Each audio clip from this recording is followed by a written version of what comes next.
Yasolo. Bande komana sume kolo Congo kembolo kumezonga la kati na mabota na biso banso.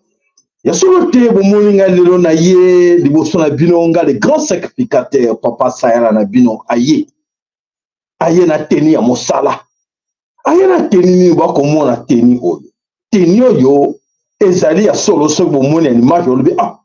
Musobe wa avocat balata kango te na kati. Hein, n'est-ce pas? Ben oui, voilà. Donc aujourd'hui, je suis là en tant qu'avocat de vos enfants. Na ye wana liboso na bino comme avocat ya bana na bino. Bana na bino qui sont des innocents. Asolo bandeko. Na kombo ya tata mpungu tulendo. Na tata kalunga. Nzambi tata batondo. Yasolo te bankoko na biso babelela ki nzapa. Nzakomba. Akongo mongali. Vidi mukuru. Mungu baba. Mungu wa milele. Nzambi kaungu. Kalunga. Yasolo te ayisingalira lobi défendre bana wana. Bazana bomba innocent. Mais bakofuta. Bakofuta nini? Ba facture impayée. Oh. Ba facture impayée comment ça? Ben oui. Les papas consomment aujourd'hui. Les parents consomment aujourd'hui. Pour être ban na bango ba futa demain. N'est-ce pas? Bazo bokamo. Bokamo te pour être o tata arrivé la kabiso na levé la bino, lobi moka akamote. Alors va quitter, aïe to eba quitter na lobi. Vous consommez aujourd'hui, vous êtes au magasin. Vous êtes en train de prendre, d'acheter, de boire, de tout ce que vous voulez au magasin. Finalité, il faut passer par la caisse, n'est-ce pas? Ce qu'on faut aller à la caisse, non? Ah ben oui, vous devez consommer. Hein. Vous consommez encore. Hein. Mais en tout cas, les factures impayées, j'ai dit, il faut les payer maintenant avant votre départ. Bandeko bako kamali kam papa sazo de la biso. Benga bandeko la bino les responsables. Les responsables qui sont dans la politique, dans la religion. Tous ces parents aujourd'hui, oh bazan ko juir, bazan ko sepela. Ah ben oui, nous allons insister encore. Dans la bino, les enfants, surtout les jeunes, en écoutant cette émission, fais voir ça à tes parents. Le papa, yo comme quand papa ça la lobby, que ma facture na bino, ce que vous êtes en train de consommer aujourd'hui, il faut payer avant votre départ. Départ en moi. Non, départ, ne limite que oui, politique, c'est TTO, bengal d'une la politique T. Avant votre disparition, sur cette terre. Avant vos mois. Avant vos kende, avant papa Koufi, maman Koufi. Non, je vous demande de bien vérifier. Est-ce que vous avez payé vos factures impayées? Les factures impayées. Ezakoyinda. En tant qu'avocat de vos enfants qui sont innocents. de tout ce qu'on est en train de faire. L'obito mona bana to na kotelenga na balabala. Ba comme ma boma. Bah, comment, mais comment il est venu comme ça? Mais non, on ne sait pas. Mais son père avait beaucoup d'argent, non? Ah oui, son père avait beaucoup d'argent, mais on ne comprend du tout. L'enfant, oh, ça ne va pas. Attention, attention, payez vos factures. Vous avez consommé, vous consommez aujourd'hui. Il faut payer ça avant votre départ. Alors, chers amis, Congo, chers parents, vous êtes les seuls responsables de tout ce que vous êtes en train de consommer. Vous avez pris des engagements à gauche, à droite. Vous avez pris des engagements à gauche, à droite. Où c'est? Dans les loges, dans les temples, partout, chez les féticheurs, chez les marabouts, chez les autres. Cherchez à tout faire pour réparer ça avant votre départ. Ne laissez pas cette histoire à vos enfants. Hey, aujourd'hui, beaucoup critiquent encore nos grands-parents. Ah, eh bien oui, les lots, nous allons rappeler bino les parents. Vous traitez les sorciers. Et vous aussi, demain, vous traitez les sorciers. Vous êtes encore inconscient dans tout ce que vous êtes en train de faire. Dans tous vos engagements, vous êtes encore inconscient. Vous voulez laisser ça qui? À vos enfants pour payer ça? Non. Non. Vous payez en binomoko. Alors, mes chers amis, le Congo, c'est vrai qu'aujourd'hui, je sais que Binonio Soboye bien que si tu consommes, c'est au bout, on se peut le rabattre, faut foutre. On lève le rabattre, faut foutre. On le dit dans le magasin, à la fin des comptes, quoi? Mouyongulu, à la caisse, n'est-ce pas? Ah ben oui, on a rappelé Bino. En tant qu'avocat de vos enfants, vous, qui me regardent là, les enfants, les jeunes, écoutez-moi très bien. Vos parents sont en train de consommer. Vos enfants sont inconscients dans tout ce qu'ils sont en train de faire. Et alors, c'est à vous de rappeler à vos parents que papa, tout ce que tu consommes là, vous savez que nous allons payer ça. Il est temps de lui demander lui-même de payer. Lui-même de réparer. Lui-même de faire ce qu'on appelle la justice réparatrice. Au Sarakene.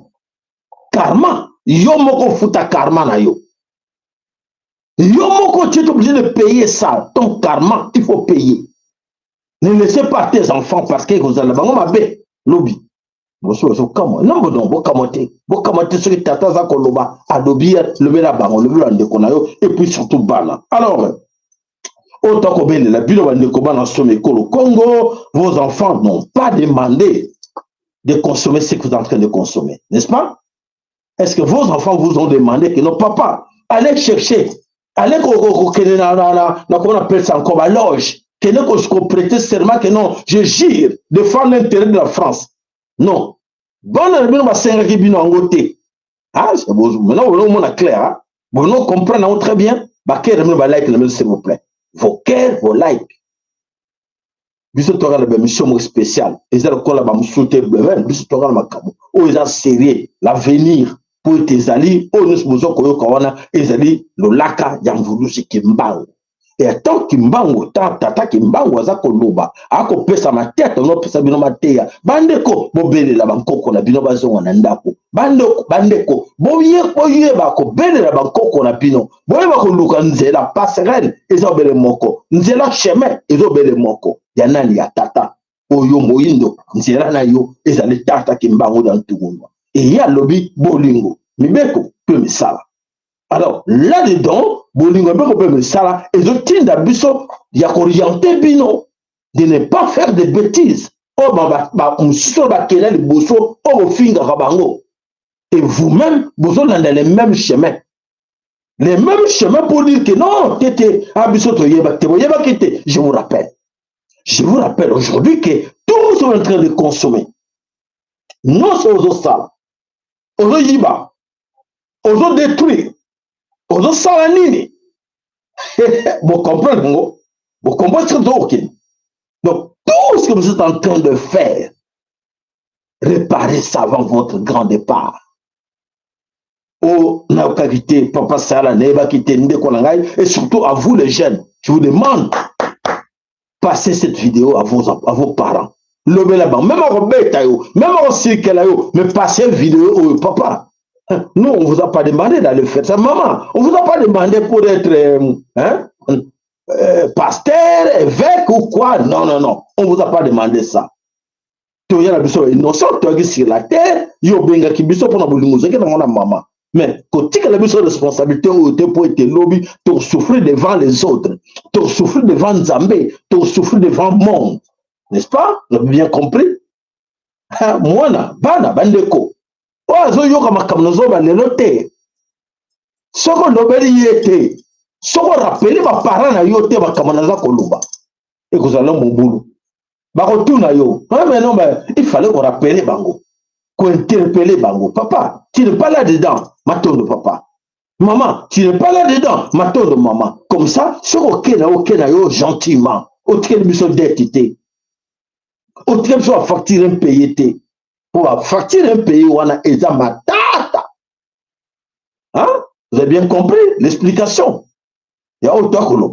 Voilà, mes chers amis, chers Bena Congo, Banatata. Et pitié de vos enfants, s'il vous plaît, nous vous demandons d'avoir pitié de ces enfants. Alors, ces enfants, aujourd'hui, Banana Bidon, ils risquent de payer des pots cassés. Mais maintenant, comme la ère y a verso, il y a vérité, il y a polélé, nyoso, et Seigneur, le avant. Surtout zongi la sima 10 ans 15 ans 20 ans passé mutu moko te ayaki na émission ya boya lebela bandeko ke te kotika la bana na makambo te baloba ngo te babomba. Mais quelle chance que vous avez, quelle chance que vous avez, vous la jeunesse bana oyo ba parents bazako dépasser ba limite na bango et bazo ba teke le monde. Ils ont avancé, ils ont okende, ils ont okende. Et lobby, boye ba leka ki lobby, le lobby zate. Biso peut te leka, to tika ba oya biso bana. Le bana na biso ba futa ba poka c'était ma biso to sala mukili. Vous avez bien compris? To bana na biso, ba nkoko na biso, ba futa ba poka c'était ya ba biso to sala mukili. Wa yoki malamu. Ah, bandeko, j'ai dérangé, désolé, hein. Oh, est dérangé à mon que sujet, oh, est dérangé, oh, ma camona, qu'on me dérangé, désolé parce que j'étais là, moutali, bosson, c'est bien ok. Alors, qu'elle devait faire, soit, bosson, c'est bien qu'on a bango, c'est besoin qui, botumba, bilo, kwango, bosarango, boye, bobeir, na bangote, tozo ya kaka, tata, zong, c'est bien poète, ça, nous, rappel. Donc, on rappelle bino. Et là, on est le Seigneur qui bossa. Le est comme je suis là devant vous comme avocat de vos enfants. Alors, bon Luka, vous êtes gentil. Vous êtes gentil pour être aujourd'hui beaucoup bazawana, bazana 4 berères, oyo kutuko lekana ba ancêtre na biso ou nos grands-parents oyo basalaki ba même erreur mais bazaba tali boso o critiquer bango. Ah bah koko na biso na gindoki. Koko na biso wana ye penaki la magie hein. Koko na biso wana salaki boy mais ye moka ye bitsa zape na kati nango. Ye moka critikaki ye moko pasteur a critikaka bango. Ye moko pe na kati nango po ete moto memaki master so ningo ça va bien. So nous appelle l'église mora bien mais ça va pas bandiminité. So ningo ça l'église ya bien penali tokei akenda. Akenda kuno banda kwa. Banda kwa ba obligé pe ya kitsa le pantalon. Ba obligé malbel binoté, atika binondenge wala. Et voilà, toujours pour interpeller tout le monde. Attention, attention. Dans le moment où donc toujours en temps où il y a poisson de sauter, tu en attends où il y a verso. La vérité est là. Oboya, olinga, il y a quoi la mwinda. Mwinda zo frappe bino. Moyen où on a un exaté. Excusez-moi, Ndeko. Ouais, yo kakite wazo comme ça le bate étalé pour être rendre mauvais service à vos enfants. Na ile lo na ko abandona bino na ko défendre bango pour être tozali la ère ya verso auto koloba ha karma ils ont tardé de sauter. Karma ya nzambe ils ont frappé. Ils ont ponaté au frapper tout le monde sauf personne. Sauf personne. Mais n'a souhaité que karma wana oya nzambe zoya avant de frapper bino bo épargner nan bana na bino. Avant karma ya nzambe e frappé bino, bo sala effort ya ko épargner bana na bino. Bankoko na bino, oh baza ba innocent. Basenga ki bino te, bo ke ba engagement, bo ke no signer ba pacte, bo ke ko koza initier na monde o bino bo souhaitaki. Na tel comme mututé. Na yebité. Comme je ne suis pas là-dedans, mais esprit tiningana de bino yango. La vérité est là. La vérité est blessée, peut-être pas mais c'est une vérité. Acceptez-le. Acceptez ça. Voilà, maintenant, on a ce Congo. Tout un problème. Alors, préparez-vous.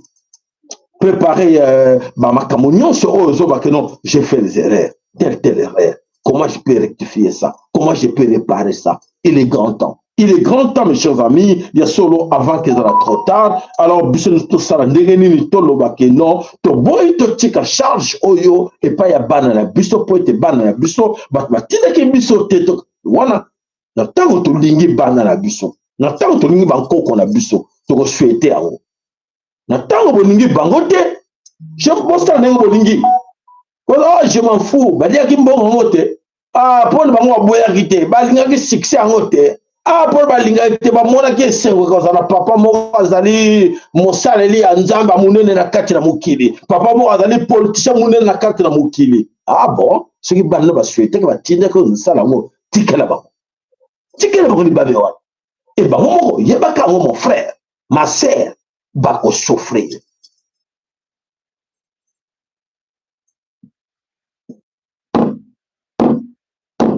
Ba ko souffrir.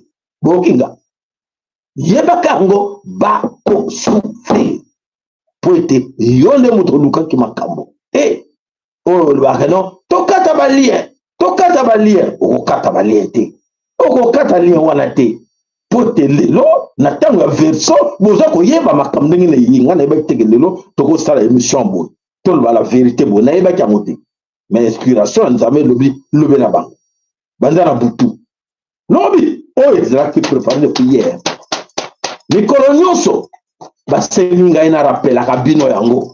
Ah, moi, se préparer. Oh, y'a comme que ah, papa, c'est là pour nous faire ce la Kingo, papa, Lukanzela, Kima. Mais Ngaba, le que il faut les coloniaux sont un rappel à Kabino que Banana Bino Basenga Kibino Angote. Bangkok, le Basenga Kibino Angote. Boutique la Bango Angote. Baboy.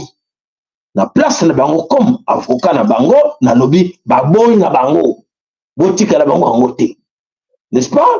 Ma bena bino mo futango. Bolamu na bino malamu. Po bolamu ezala kapo eza malamu pona mutu nyonso. Mais ma be bato ma be wana tete na boy ba benga ngai na kombo wana. Na boy ba finga nga na kombo wana. Malamu to seba. Ah malamu bokumisa biso nyonso. Bokumisa libota. Bokumisa biso nyonso. Ah oui, libota wana. Ah ezalaki malamu ah tata na bango ah ezalaki mutu malamu. Ah mama na bango. Même okosi mokili kokosa na mokili te. Osta assemblée de miso bete kokosa mokili te mokili. Nzambe bakosa kaite. Ah suprême. Ali kolo ba kombo nyonso. Ozo penser yo ayebi. Ah mutu azo penser boye. Ah wana zo penser boye ya sa yebi avant yo o le bela miso bat. Matondo na bino solo bana some kolo Congo na kanisi boyebi yango ke lelo ba mingi bazaki ba pouvoir pa eliminati oyo bakendaki na ma oyo nyonso primakura ba nini nyonso boyebi yango eloko moko ya kobosana eza wana te. Alors ne laissez pas vos enfants payer vos factures impayées. Donc payez vos factures maintenant avant votre grand départ. Parce que la vous pouvez insister dans que non, il faut bango moko ba futa ba facture na bango.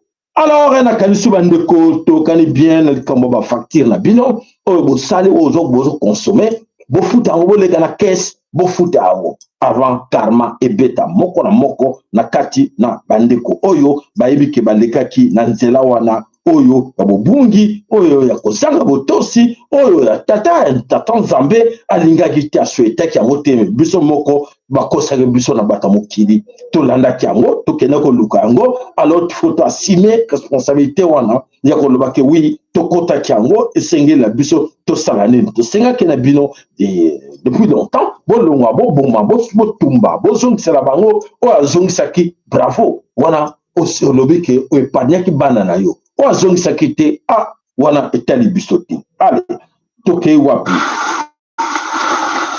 Ils ont vaincu Rome, résisté à la France et humilié l'Angleterre. Messieurs, dames, installez-vous. On ne parle pas de simples soldats, on parle des plus grands guerriers de l'histoire de l'Afrique. Ceux qu'on a, c'est des livres, ceux qu'on a oubliés volontairement. Parce qu'on vous a raconté une histoire, celle d'une Afrique faible, passive, conquise sans résistance. Mensonge. L'Afrique a produit des génies militaires qui ont changé l'art de la guerre, des stratèges qui ont humilié les plus grandes armées du monde, des résistants qui ont dit non aux empires colonisateurs. Chaka Zulu, le Napoléon africain, il a révolutionné la guerre, conquis un territoire plus vaste que la France, avec 100 000 guerriers en une décennie. Samori Touré, le cauchemar des Français, pendant 16 ans, il a résisté, avec des fusils gras achetés aux Européens, retournés contre eux. La reine Nzinga, elle a combattu le Portugal pendant 40 ans, jamais soumise, jamais vaincue. Lat Dior, Béanzin, Soundiata Keïta, Ménélique II, des noms, des légendes, des héros. Cette vidéo est la première d'une série qui va vous raconter leurs histoires, les vraies, celles qu'on ne vous apprend jamais. Abonnez-vous parce que jamais été. Voilà mes chers amis, bandeko ya solo ke tozana air ya verso, ba vérité nous soit bon melani so ko bima. Vous savez que parmi bakoko na biso ba mingi ba mena ba révolution minene na kati na mokili loko na Brésil loko na ba découverte mususu ezaki bakoko na biso bato basalaki yango même ba kasha ba kombo na bango toujours loko ba grand prophète oyo nzamba tina na mokili loko na batata ke mbango da tungunwa ba bomba ba kombo na bango bata komba moko te e bongo batango o ba komisaki biso ne sika tozali lelo bango wana nde bazali ne sengo ya kotala ke oui ba komisaki biso ndenge to lelo et biso toujours comme ça que bayaki wana po ete basunga biso ba moto moko te na kati ayaki wana po asunga Congo janto tina to pasunga biso baindo na kati na kachopa donc biso moko moni ba ndenge bayaki bayeba kosi biso balongoli biso bo biso bayeko remplacer biso na oyo loko moko ezali ko ngenga to kantike o toujours ezo ngenga ezali bonheur nzoka te bazalaki yaki miroir balakisaki biso ba kantike ezali to kanse ke oui on de to bobikisa biso et le voici aujourd'hui la situation tona o lelo to bana ko loba siko ai ba muso ba krejamino ya ko ba ke makambo moko na moko se retrouver oui et loko banana ngai et comme problème na area verso et comme problème nene ya makambo peut-être bosana ki bankoko na biso lundi autant landa na côté ya baminde nous voici là où nous sommes arrivés pour être comme biso alors basala ki nyonso pour être tokota na bakata na distraction autre dans la mondelo. Alors voilà mes chers amis na katina titre na biso te poser question à qui la faute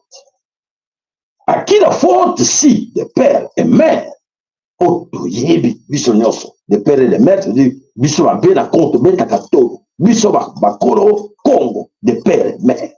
Ceux qui des pères et mères trahissent le pays aujourd'hui, trahissent le Congo aujourd'hui, to retourna balandi nini pour ba trahir mama Congo balandi mbongo mutesali ke lo ba oyo des pères et mères biso to trahir mama Congo to trahir ma belle Congo pour qu'ils t'ont gagné tous ans ma papier vert et belé.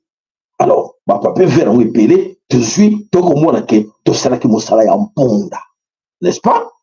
To sala ki mosala mponda mbongo te suis to komona ke ekei et comme poussière et panzani pour te ya solo oyo moko sa bino te vérité, la vérité est là. Nos frères amis souffrent à cause d'argent qu'ils avaient mis à côté. Mbongo batiaki na côté pour te baki trop sur nango ba fortune na bango plus tard. Mais na sabino en ce moment mbongo wana ezalaki ya pa ezalaki na bakokoma na big banote kaka na machine mais lelo boye eza le sauté ils ont tout perdu bandeko ozokanga très bien soki bayokelaki biso kana lolaka kimbango oyo lolaka nguluzi kimbango nde bazwi bakolo te mais maintenant ils ont tout perdu ils n'ont plus rien ndeko moto akoso te ils n'ont plus rien pourquoi parce que moto asalaki bapapier yango ye moko amoni déjà ke suka na ekoki akotika te mbongo na maboko ya moyindo bao nyonso bapesaki mbongo epai na bango ekomi ya bango et puis bakose forme et puis c'est fini c'est parti avec babanke banini nyonso babanke biloko nyonso na maboko ya basioniste e basioniste suka na bango ekoki disparition na bango bakosala nini babisaka non biso tokende mekende ozwa mbongo na yo na banke otyaki te mais banke yango otyaki existe lisusu te po ete mokolo banke mokolo signature aza lisusu te akomi koluka alimwa est-ce que vous comprenez ça toza kozongela yango po ete tokatire matoyi ya bandeko na biso oyo banyokolaki bandeko mosusu mpo na bapapier oyo banyokolaki mama kongo mpo na bapapier mais lelo tokolomona ke ai bonyokolaki mama kongo pour rien bonyokolaki bandeko pour rien mbongo yango siko bozwa yango wapi ekei po te dispari eza wapi toyebi te po ete bokoyeba nini toyeli bino na mokolo na lelo oyo ezali koleka na kati na mokili voilà mes chers amis oyo lelo na kati kongo na tokila oyo bato batrahi kongo na tokila anisi bino ke ezalaki nango en vain le grand karma est là le grand karma existe et il est là alors quitte à vous moto na moto ayeba portion eza nini par rapport à karma asalaki nini po ete amérité karma s'échapper na karma wana nde motuna na moko tona besoin ba réponse awa te mais moto ayebi nini akoki kosala alors mes chers amis nos amis nous congolais be na congo tozalaki distrait nana sikoti biso kati na distraction ezali baoccidentaux oyo bamanipulaki biso bamanipulaki surtout beaucoup de frères de père et mère bamanipulaki de père et mère bazalaki na objectif atteindre pourquoi ils ont choisi le terme de père et mère pour kosala distinction que biso toza bakolo mokili bakolo mboka biso de père et mère mais de père et mère yango balakisi te na mokili ke non bazalaki wana mpona kodefendre mabele ekolo congo kodefendre mama congo na monoko balobi de père et mère mais na mabele bayebi teke de père et mère elikolo mabele mais batosi mabele te batrahir mabele esor na bango ezali bobangi na ekomi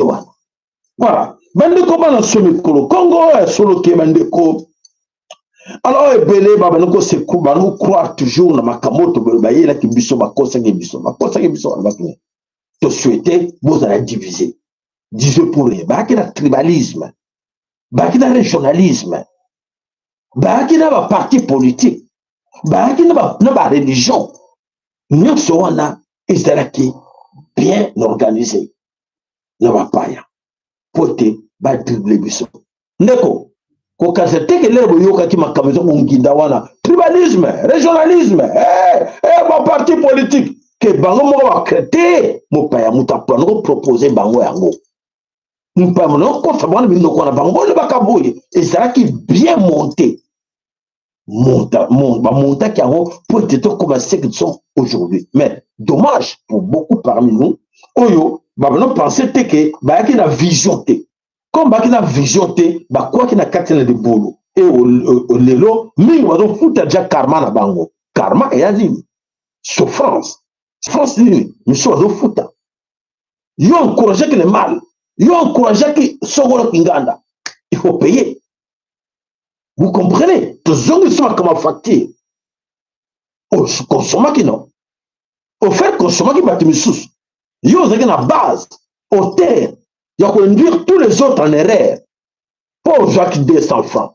Pour aujourd'hui 300 francs. On lui dit, tchango zala soute.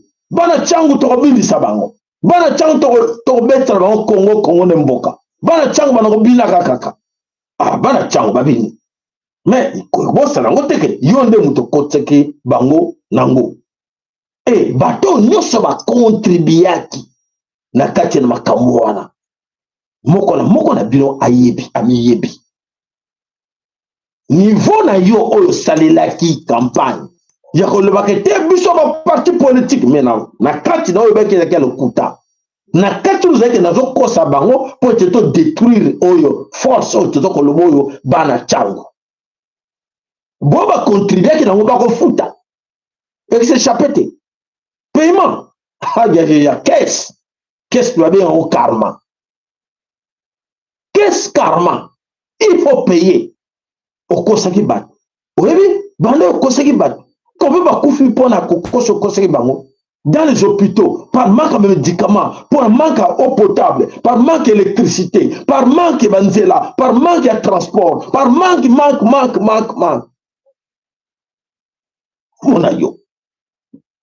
Pona yo tata, pona yo mama. Au kanse ke yo zaki na posa mbongo, ozwaki mbongo, po te ba korompa ki yo. Mama, ozana bana na yo ne mutiza responsable.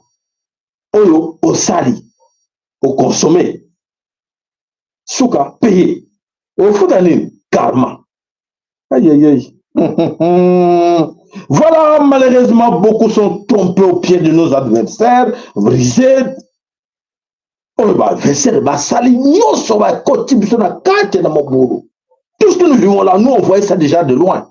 Que tu vivre, on te comme na Cameroun, eh, guerre, tout messi la raté. Ah, bah, tout, tu vas dire, y'a les gars, biso. Faut qu'il y ait un bison. Oh, bah, tout, tu vas manipuler qui bino. Bon combat tribal. Bah, tout, tu vas manipuler qui bino. N'a pas parti politique.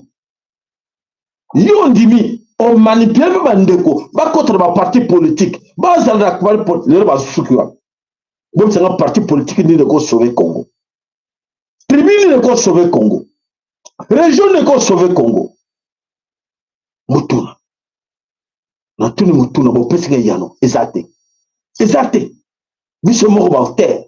Biso moko na kati ya base. Ya destruction ya mboka na biso mama Congo. Biso moko babe na Congo. Bon, moi, si tu commis, bon, si tu mis Congo trop bas.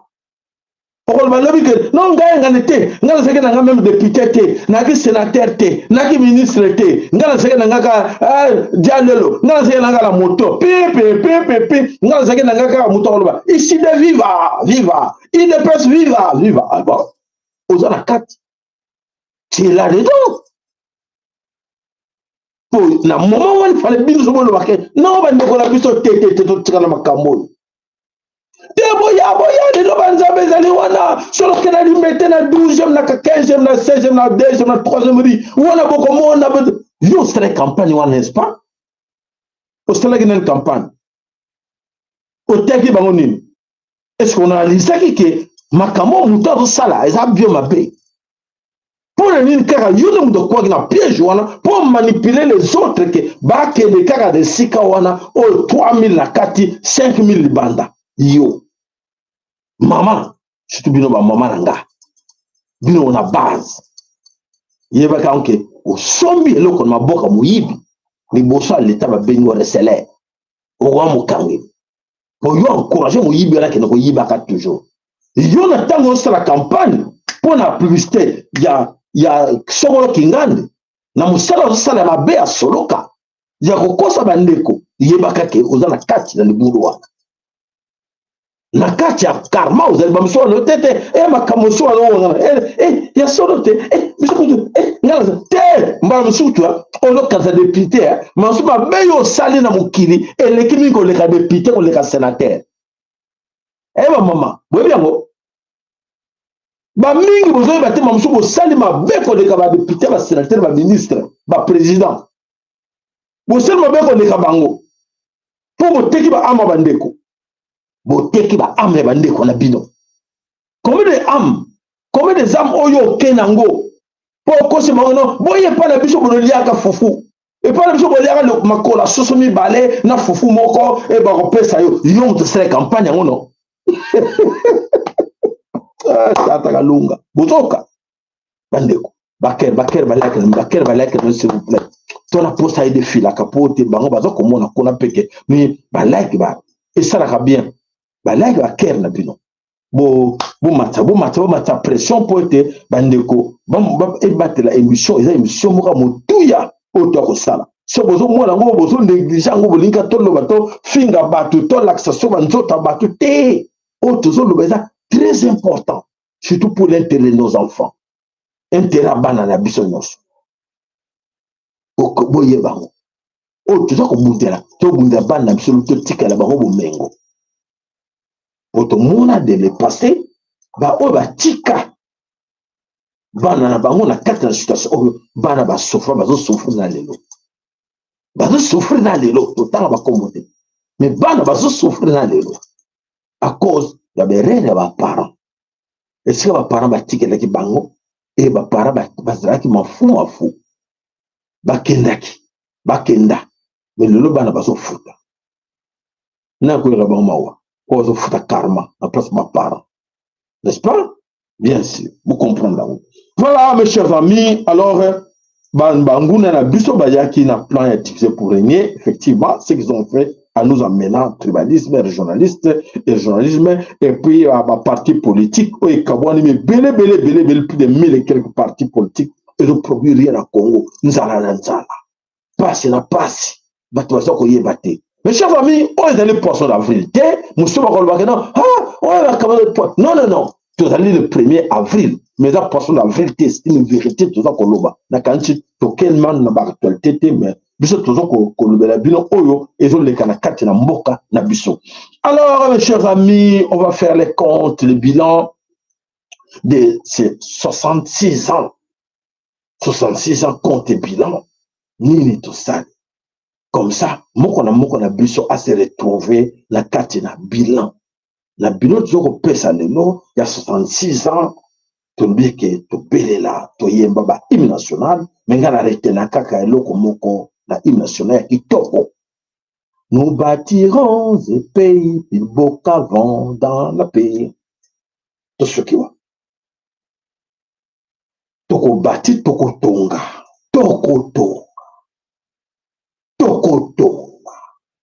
Mboka kitoko. Kitoko koleka liboso. Wito yembaka ngo. Oh yembaka ngo wana. Toko tonga. Tozo tonga te me toko tonga. Mboka kitoko koleka liboso. Nana yembate. To yemba ngo biso nyonso. Alors, le bilan de 66 ans après les colons nous ont quittés, on les a chassés. À cette époque-là, par nos grands-parents, ils étaient des courageux, des sages, ils savaient ce qu'ils faisaient. Ils ont tout mis dehors. Mais nous, on dit, non, c'est comme Théokrema Kamouya Bata, décidé, avec tête, qui va trop barbare, et avec la méchanceté, non. Nous sommes très gentils, pacifiquement. Peuple hospitalier, imaginez-vous.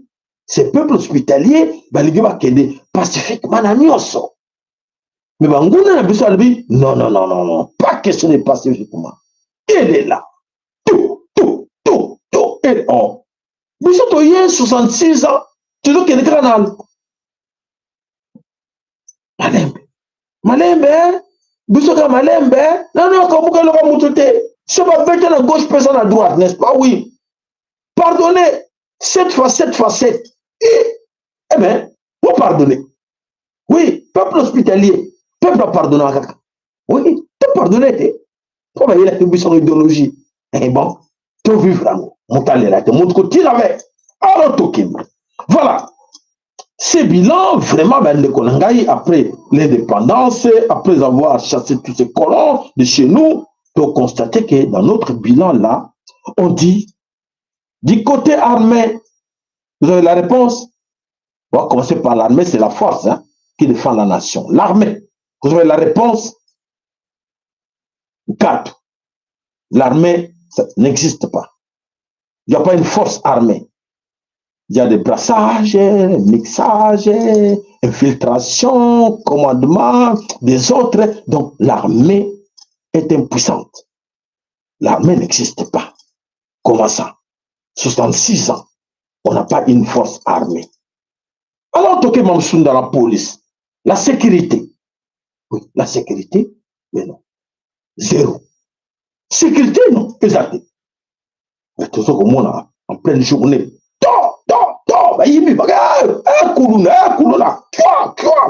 machette. Sécurité, 4 km, zéro. L'armée, sur le Tali, Nakaja, Nord, la Sud, Congo, Mobimba, comment nous sommes menacés? Parce que ces gens-là viennent avec leur armée. Ils arrivent chez nous, il n'y a pas d'armée. Il y a des résistants. Des Congolais résistants qui se battent contre ces gens-là.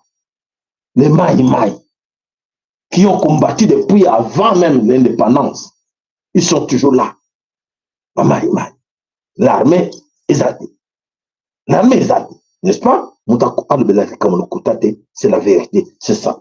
Alors, bilan côté éducation. Oh Dieu, Dieu, Dieu. Ah, catastrophe, catastrophe. Éducation, éducation. Les enfants ne sont pas éduqués. Quelqu'un qui te présente avant le diplôme, avant la licence, avant un graduat, avant un doctorat, nantu qui m'avait, nantu katu, et l'organisation. On vérifie, on va dire, mêler l'organisation. Comment ça dit? Formatation, on va se faire bango copier-coller. Il répète, tchakou. Oh, on nous a appris quoi? Oh, notre professeur a écrit quoi? Il a écrit dans notre syllabus. Ah, comment vous répétez encore la dit tchakou? Non, ça dit que, avant trop verbal, ça dit qu'il n'y a pas d'action. Azon loba. Loba là, comment on peut appliquer encore appliquer en côté. Parce qu'il n'était pas formé pour ça. Totale l'éducation, la science, nous sommes un cadre. Et l'opposable. C'est de bombes à retardement. Des médecins, mon monnaie, mon soukon, avec le ben, moi, je travaille. Yo, y'a qu'à la tonga, nyangara, paka. Voilà. Des anthologies. Vous avez dit exact. Alors, quelle façon au monde que non, il y a quelques pourcentages, je me suis dit, beaucoup de la puissance, oui. Allez, côté santé, et le côté médecin, il y a le côté. Imaginez-vous, poison, comme un vaccin. Mon côté est capable de détecter que non, oh, il est détecter que le vaccin, on a bayaki, on a tata, on a neti, on a, ils allaient empoisonner. Mon côté. Ils ont les cas. Et qu'on possède la santé, médiocre. Montre ligne à soit par naï. Non, bah, qui m'a fait ça qui 500 millions pour la Covid. Ok, si là, l'histoire, si là, ça va tonga wala. Alors,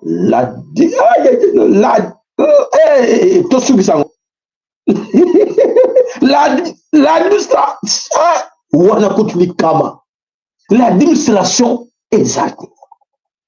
L'ICAMA, administration, carte d'identité exacte dans Mbok. Carte d'identité dans Mbok est dans la carte. Bah, il y a bien noté. Bah, il y a carte d'électeur remplacé en carte d'électeur en hôtel. Oh, il est tata maman, mais oh, il y a un nous. Oh, il y a un et mon analyse, moi, exact, carte d'identité. Mouton le numéro nationalité. Mouton, au contrôle la boutou dans le Bombashi. Aouti Kinshasa, vous évitez sur Aouti Kinshasa, moi, ça vous qui galère à Aouti Kinshasa, soit Aouti Naïso Wapi. L'administration, la jungle, c'est Walla Pelaka Bakata la jungle, Batabiso.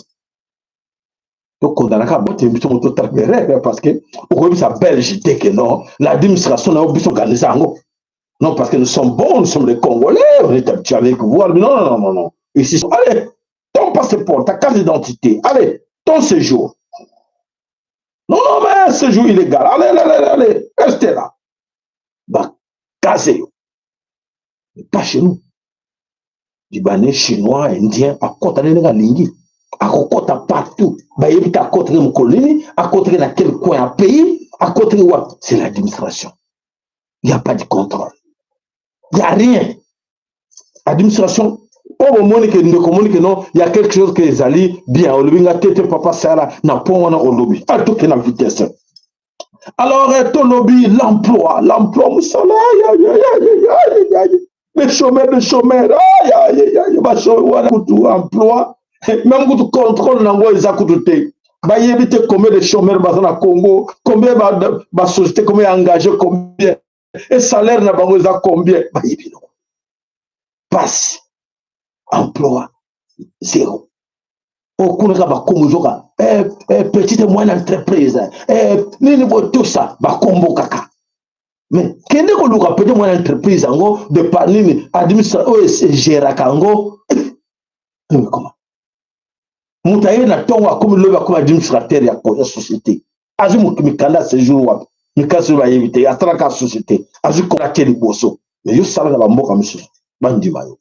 Alors, toute l'administration, non, comment il emploi. Culture, non, culture, hein, c'est normal, tu copies à battre ce soir.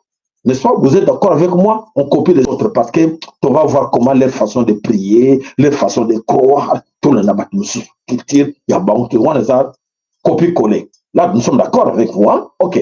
Copier-coller. Voilà, pour peut-être combien de pourcentage copier-coller? Toujours 200%. Tu gagnes. Pour te copier, à battre la culture, la bisoté. Alors, tout est une économie, maman nangai. Les économistes, maman, il y a des économistes. Bah, économiste, bah, il y a des économistes. Bah, il y a des jouer dans la une économie à pays. Zéro. Tout est l'agriculture. Là, on n'a pas besoin parce qu'on va commander les tomates en Italie. On va commander comment? On va commander encore quoi? Les oignons. On va commander n'importe Sénégal, quand tu as oignons, hein? Oui, et ça, bon, ni le sous. Haricot, on commande en web. Si tu commandes en haut, ou d'à côté, à Ouganda, tout ça, il faut coûter moins cher. Tu commandes Kuna, tu commandes dans le Pakistan, du riz, thaïlandais, tu commandes Kuna. C'est quoi? Maman. Allez, voilà, Bandeko. Et toqué les babel sur la technologie, les infrastructures. Somo. Banal bazakuna. Papa nangai. Pardon. Boibino moko élevage et pêche. Wana kudi kama na likama. Donc, Bandeko nangai, toza na problème. Il y a bilan. Donc, bilan ezali négatif. To échouer. Sur tous les plans. Bana mama Congo, to échouer. Moko on le bate que tous à la sincère. Pour on le bake yango karma. Yango toujours to tike na bato tia bana biso ba aussi fien de gagner. Pour bango ba yebi déjà que non ba parent biso, donc biso ba parent te échouer. To échouer pour la nini? Mususu kaka aga alinga ka yanza la wana. Non bolanda ete ngai. Allez venez tout ça non c'est bien. Mais on ça la nini?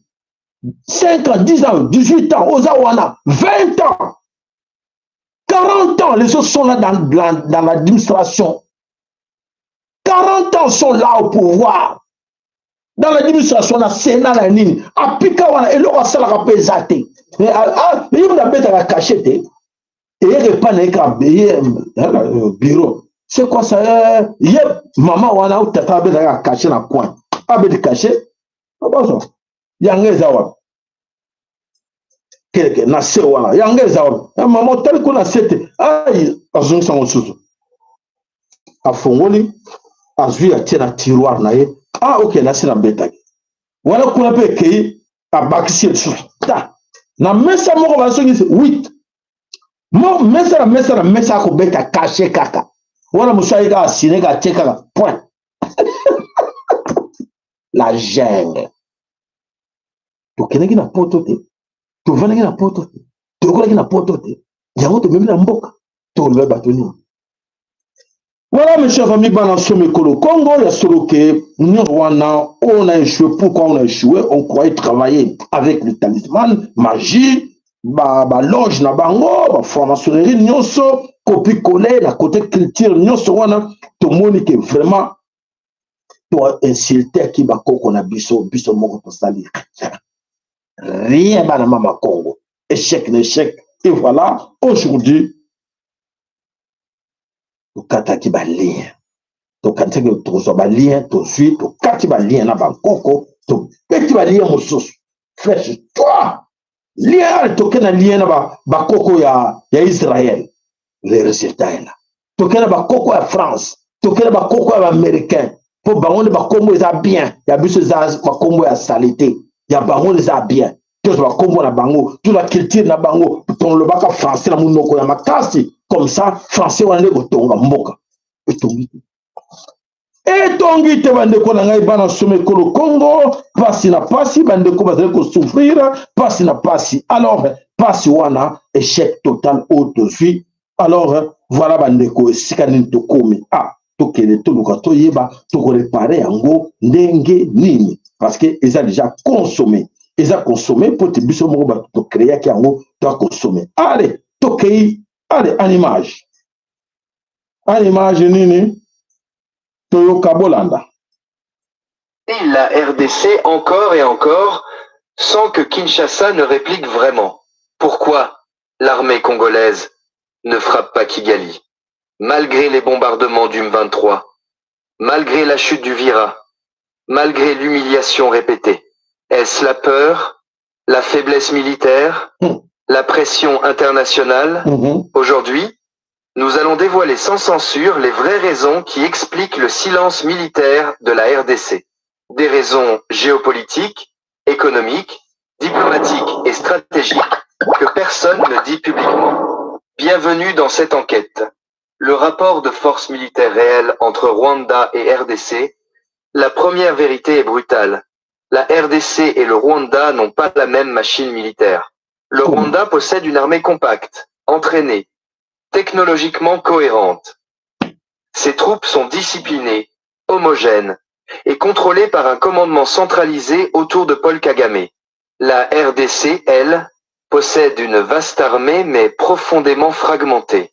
Infiltration, corruption, manque de discipline, problèmes logistiques, absence de coordination, dépendance envers des groupes armés alliés, manque de renseignements modernes. En cas de confrontation directe, la RDC n'est pas sûre de contrôler ses propres unités. C'est la première raison. Kinshasa sait qu'une guerre frontale serait chaotique. Le Rwanda frappe indirectement la stratégie du M23. Le Rwanda ne se bat jamais officiellement. Il utilise le M23 comme façade militaire. Ainsi, il frappe la RDC sans assumer publiquement la guerre. C'est une guerre hybride. Rwanda égale soutien logistique. 23 égale exécutant sur le terrain. Et cette méthode empêche Kinshasa d'attaquer Kigali directement. Car légalement, le Rwanda dit « ce ne sont pas nos soldats ». Donc, si la RDC attaque le Rwanda, elle devient l'agresseur aux yeux de la communauté internationale. Voilà la stratégie. Kigali frappe sans jamais signer son crime. Pourquoi Kagame ne peut pas arrêter? L'Est du Congo est devenu le poumon économique du Rwanda. Coltan, or, cassitérite, cobalt. Le Rwanda exporte des minerais qu'il ne possède pas. Kagame a bâti son modèle économique sur l'exploitation directe et indirecte des richesses congolaises. Arrêter, c'est ruiner le Rwanda. Kigali ne peut donc pas stopper. Et la RDC ne peut pas tout perdre dans une guerre totale. C'est un piège économique parfaitement équilibré. SN, 4 litres avantage diplomatique du Rwanda. Une vérité que Kinshasa connaît. Le Rwanda est le petit pays africain le plus soutenu par l'Occident. Kagame est considéré comme un partenaire militaire fiable, un allié contre le terrorisme, un acteur clé au Mozambique, un pays stable. Voilà. Les USA, UK, l'UE, Israël, tous collaborent militairement avec Kigali. Donc, chaque fois que la RDC accuse le Rwanda, les puissances étrangères demandent des preuves. Calme la situation, protège Kigali diplomatiquement. Kinshasa le sait. Elle ne peut pas ouvrir une guerre contre un pays protégé par Washington et Londres. SCN 5 litres accord de Washington. La vraie raison du silence actuel. Voilà. L'accord signé le 5 décembre 2025 à Washington entre Tshisekedi, Kagame et les États-Unis impose officiellement la désescalade. Trump a garanti plus d'investissement, soutien militaire, protection diplomatique, pression sur Kigali, modernisation des phares d'essai, Mais en échange, la RDC n'a pas le droit de lancer une opération militaire agressive. Une frappe contre le Rwanda annulerait l'accord. Tshisekedi perdrait l'appui américain. Donc aujourd'hui, la RDC ne peut pas répliquer. Voilà. Même si elle le veut. SCN 6 litres, armée congolaise, n'est pas prête. Vérité interne. Une contre-offensive massive nécessite drones, armée, artillerie lourde, commandement, unifié, soldats payés, renseignements fiables, logistique moderne. La RDC n'a pas encore ces capacités. La guerre de l'Est a révélé des trahisons internes, des officiers infiltrés, des armes détournées, des unités qui abandonnent des positions. Une attaque contre Kigali dans ces conditions serait un suicide stratégique. Tshisekedi le sait. Le vrai risque, si la RDC attaque, elle perd l'Est en 48 heures. Voilà. Si Kinshasa frappe Kigali directement, Kagame répondra. Bombardement ciblé. Offensive du Maine 3 sur plusieurs axes. Sabotage interne. Et surtout, le Rwanda ouvrira la voie à une déclaration de partition, soutenue par certains lobbies occidentaux. Et voilà. Le fameux plan de balkanisation deviendra réalité. C'est le piège final. Voilà. Le piège final. Voilà, Mandeko. Tout le bakali kambo écoute l'amour. Et voilà, heureusement que l'analyse au union sur la vérité. La vérité est là. Mes chers amis. Comment se fait-il que cette histoire-là, toujours le bango bien, l'état profond des impérialistes, l'état profond, aussi américains, aussi occidentaux, non en général, et ça, n'a pas Rwandais. Comment se fait-il que Bissot, au Bissot Topekisaki, de ne pas aller signer les accords à Washington? Parce que Washington, c'est le parrain de Kigali. Washington traite avec Kigali. France traite avec Kigali. L'Allemagne traite avec Kigali. Non, il faut qu'on toque la diplomatie. Hein? Voilà. Diplomatie, ok. Ils ont salir Bino, mes frères. Ils ont salir Bino dans le monde entier. Ok, salité wana, batache wana, et qu'il y a une autre bande na Bino. Vous comprenez ça? Parce que le monde entier nous observe. Le monde entier nous observe. Mais ces gens-là,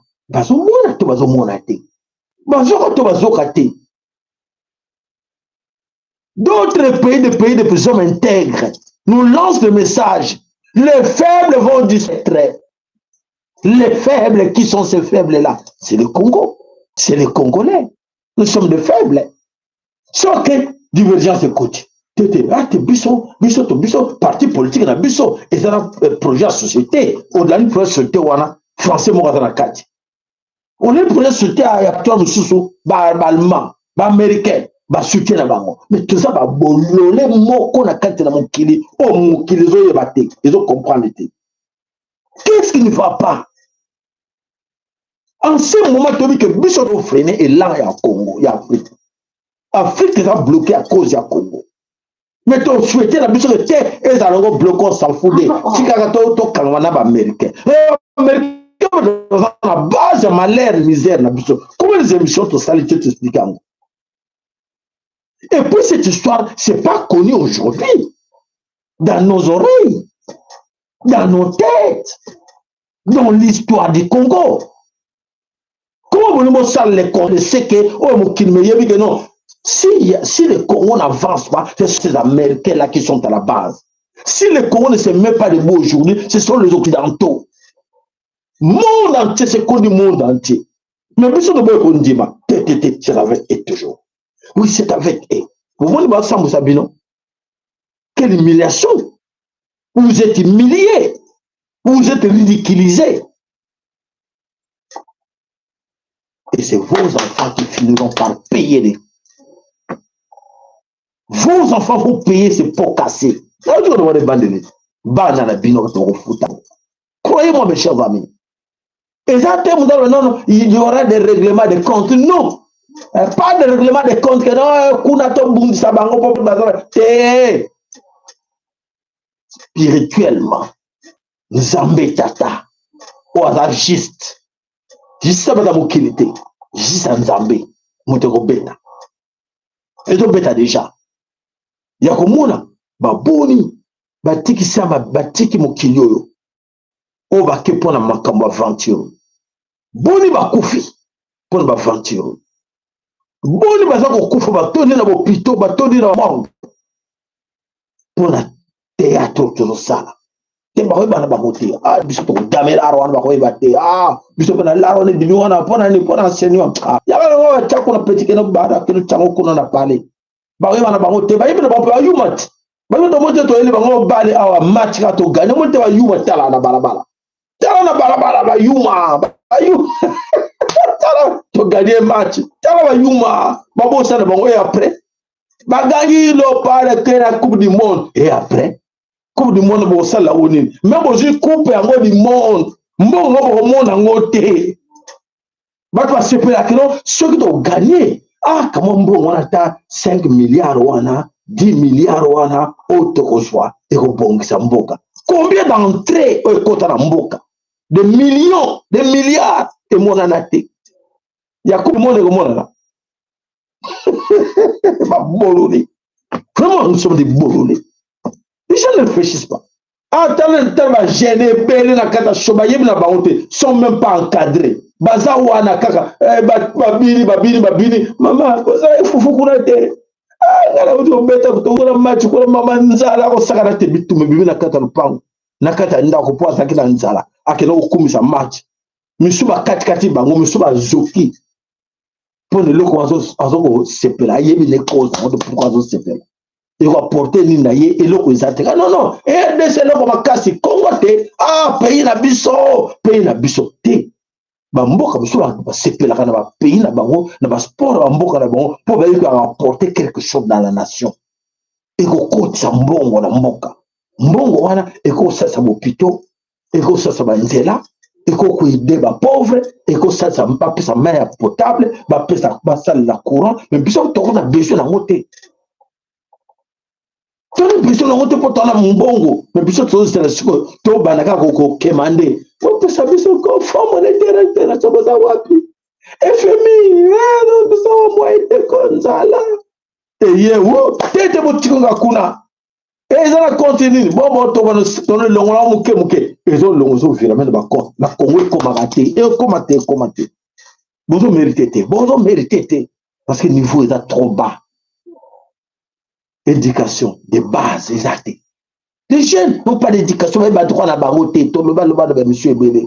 Et c'est vrai, vous droit à la bino. Vous avez droit à la bino dans le Congo.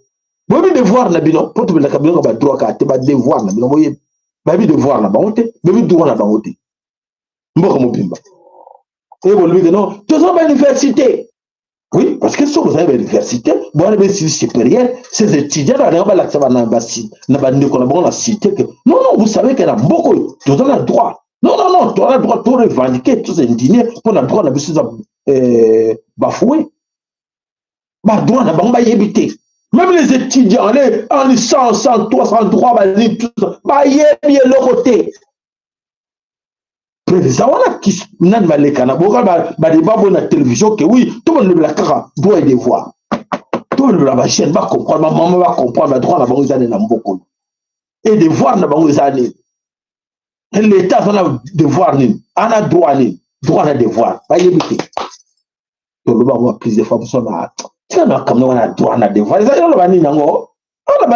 à devoir. Ils ont été base. Il y a eu pour être oye baben terrain na kati na mboka nde yango wana. Intérêt na kati ya nation au comme ça. Congo loko makasi sur le droit à devoir. Te ko comme ça loko makasi te. Ko comme ça le parti pour mériter droit na yote.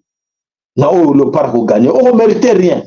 Et ça pour na ba compte. Voilà. Au comme mobimbololé.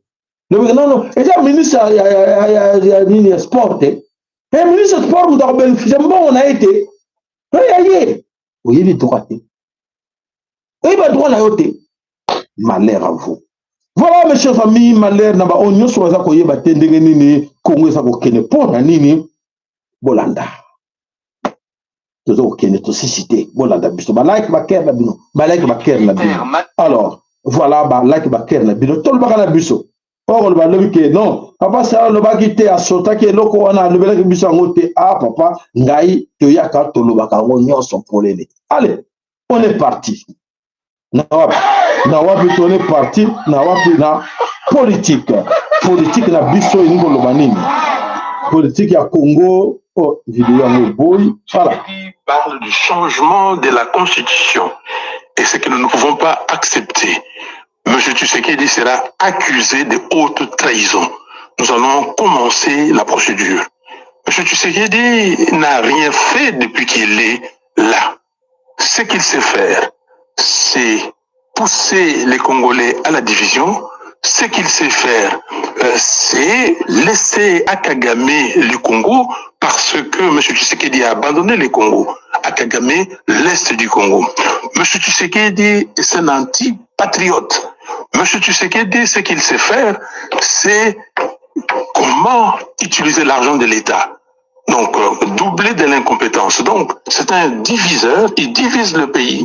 Il a... Mais en quoi le changement de cette constitution va diviser le pays? Lui affirme que la constitution a été rédigée à l'étranger, qu'il fallait refaire une constitution congolaise en bonne et due forme. En quoi le texte en question souhaite présenter? Non, on vous a dit que la constitution a été rédigée au Congo par les Congolais.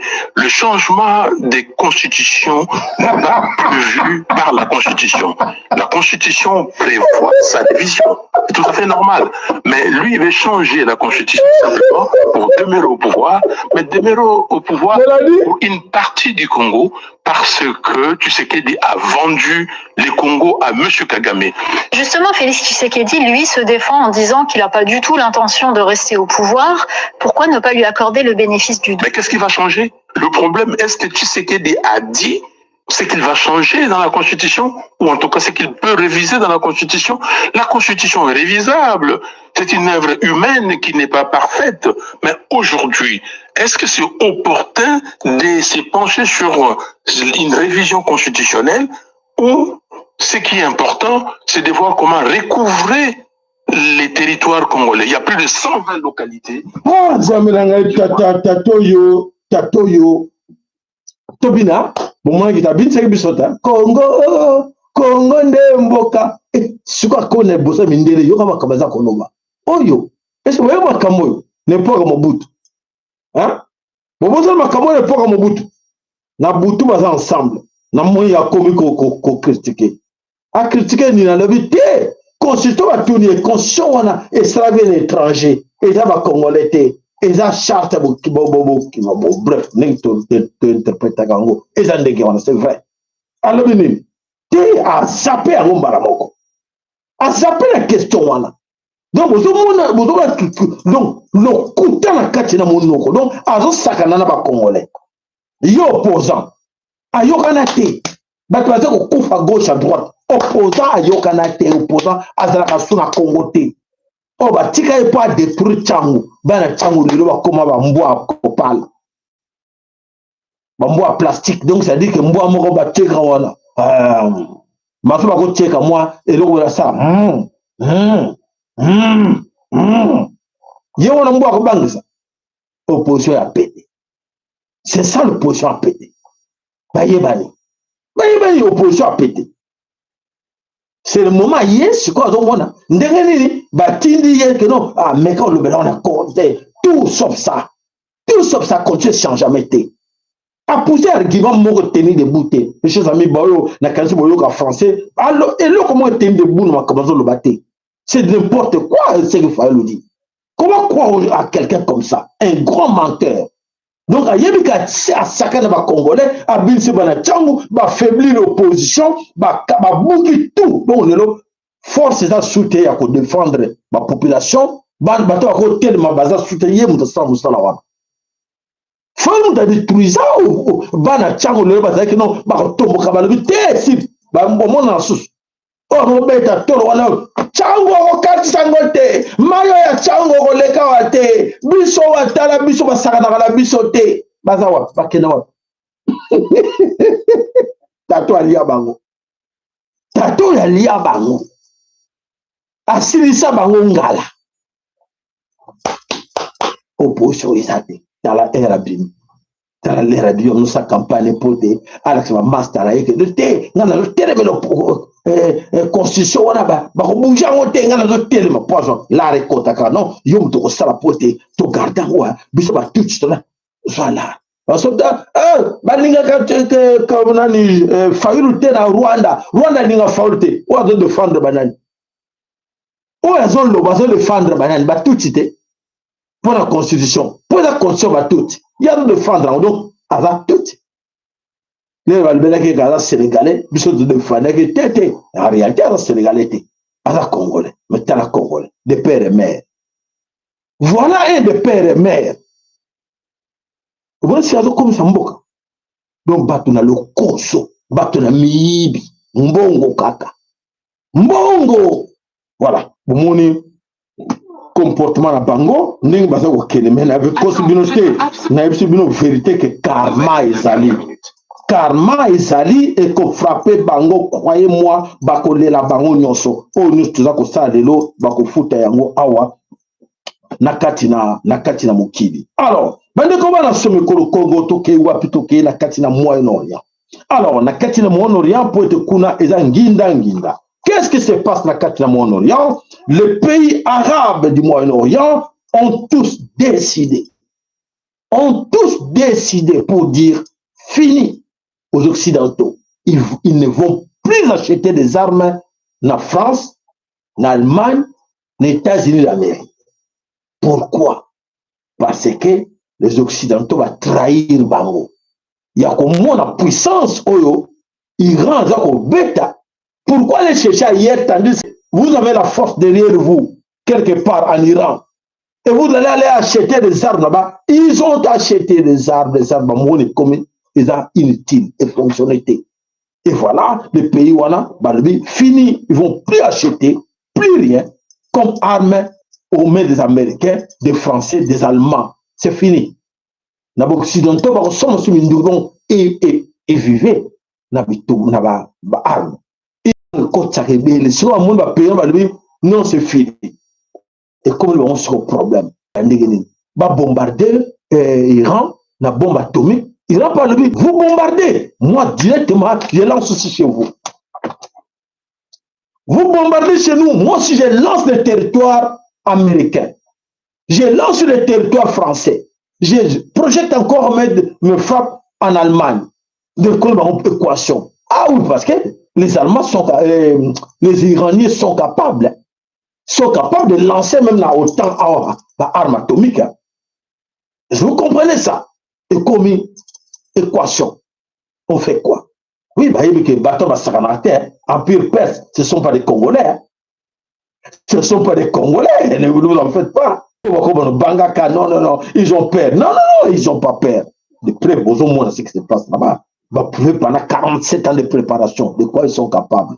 66 ans de préparation, nous bâtirons. Nous bâtirons un pays plus beau qu'avant dans la paix. Père Ngozouangwa, n'a pas possible de père Ngozouangwa, pour bâtir. Et vous Ngozouangwa. Vous expliquez un peu Banaté, vous expliquez c'est ça l'éducation pourrie. Vous expliquez aux gens, l'hymne national français, tout ça, et le Barcé, aïe, bien, on a yemba manakati. Mais bien, vous autres, comme ça, on a tchakolo kola bino. Français, aïe, bien, on a yemba. Nous bâtirons quoi? Vous bâtirez, vous allez bâtir avant depuis quand? 66 ans de bâtir. Vous bâtirez le Niger à 66 ans. Autre monde, oui, on a bâti ça. Nous bâtirons. J'ai un pays. Le pays est là. Soni pasi na mawa vraiment bandeko na ngai ya surtout kolobaka ezako yinda na Moyen-Orient bandeko tozu ba image ya Moyen-Orient et donc on eza koleka kuna kati na Moyen-Orient ya solo bato nyonso bayebaki te ke Moyen-Orient eza ya koyinda ya kosakana te po ete bato batiaki tembe na Nzambe baza kozwa fimbu na bango. Alors kuna bango na bango la grande confusion ekoteli bango tokei wapi. Ce qui se passe en ce moment même à Londres devrait vous inciter à vous asseoir confortablement, car ce que nous appelions encore hier l'ordre mondial est en train de s'effondrer sous nos yeux. Ah bon? Pas progressivement, Ah ben. pas par étapes, mais d'un seul coup. Et le plus inquiétant dans tout cela, c'est que les États-Unis se retrouvent soudainement du mauvais côté de cette nouvelle ligne de fracture. Pendant près d'un siècle, les présidents américains se sont appuyés sur une certitude qui semblait inébranlable. Quoi qu'il arrive dans le monde, ils pouvaient toujours compter sur cette relation privilégiée. Ils avaient le Royaume-Uni. Londres était l'ancre de l'influence américaine en Europe. Londres était le représentant fiable, l'ami loyal, le partenaire qui, en fin de compte, restait toujours aligné. Donald Trump a fondé l'ensemble de sa politique étrangère sur cette hypothèse. Il était sincèrement convaincu qu'il pouvait faire chanter le monde entier avec des droits de douane, démanteler les accords internationaux, insulter ses alliés, et qu'au bout du compte, le Premier ministre britannique serait toujours au téléphone, prêt pour le prochain accord. Mais aujourd'hui, le téléphone a sonné dans le bureau ovale, et ce n'était pas un appel pour jurer fidélité. C'était un appel pour dire adieu. Car lors d'une conférence de presse conjointe à Downing Street, qui a pratiquement paralysé Washington, le gouvernement britannique n'a pas simplement annoncé un accord commercial quelconque. Il a déclenché un véritable séisme géopolitique. Le Royaume-Uni a officiellement signé les accords de Londres-Ottawa et a ainsi rejoint un bloc commercial radicalement repensé, hautement militarisé et économiquement exclusif, dirigé précisément par Mark Carney. Ils appellent cela le marché commun, le Commonwealth. Le Pentagone utilise déjà un autre terme. Un mot circule là-bas qui résonne désormais comme un signal d'alarme à Washington. Forteresse. Et le pire pour Trump, ce n'est pas que cette forteresse soit en train d'émerger, c'est que ses portes sont verrouillées de l'intérieur, et l'Amérique n'a pas la clé. Dans les minutes qui suivent, je vais vous montrer comment Mark Carney a orchestré l'un des plus grands coups diplomatiques du XXIe siècle. Comment un homme qui dirigeait autrefois la Banque d'Angleterre